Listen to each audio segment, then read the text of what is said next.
All right, welcome to another Training Tip Tuesdays. My name is Corey Chris, dynamic cyclist and runner coach, and as promised, we are going to be talking about field tests to set our training zones today.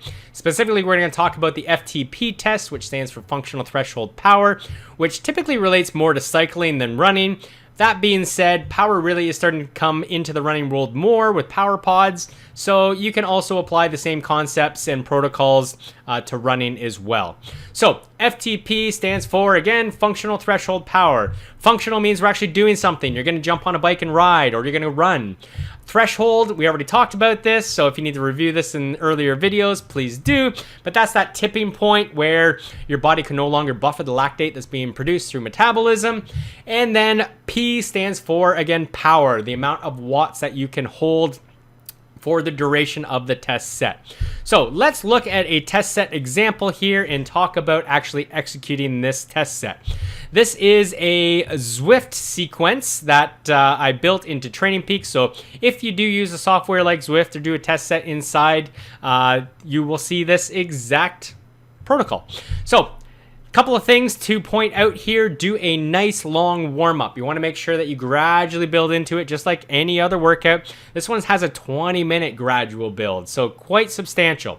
Then you want to hit some higher intensity intervals. Want to make sure everything's all fired up. So these are really short 20-second efforts ranging from tempo up to the anaerobic space.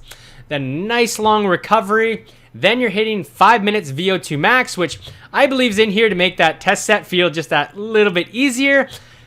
I'll let you decide whether that's the case or not. Then nice long recovery. You want to make sure that you're going into the test set warmed up, but as fresh as possible. So you don't want to be hitting anything too hard right before you get into the test set. And then for this test set, we are doing 20 minutes sustained effort, or highest sustained effort possible. Now, you want to make sure that you are even splitting or even negative splitting. I know we're not using paces or anything like here, but essentially the amount of power you are starting with should be just about the same amount of power you finish with. So you don't want to see a big gradual build throughout the test. You also obviously don't want to die a miserable death and start at huge watts and then just fall off the cliff. So you want to make sure, again, it's as even as possible.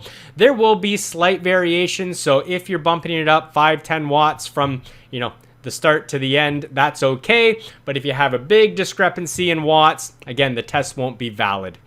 There are a number of other different tests that you can do, which I will talk about in other training videos. There are ramp tests, there are VO2 max tests, but hopefully this gives you enough that you can go out, complete a 20-minute effort, record your power. If you like, also record your heart rate and your speed, pace, whatever data you collect, which I'll also talk about in the future, and how you can use that data to correlate it with your power data, and set some really good training zones.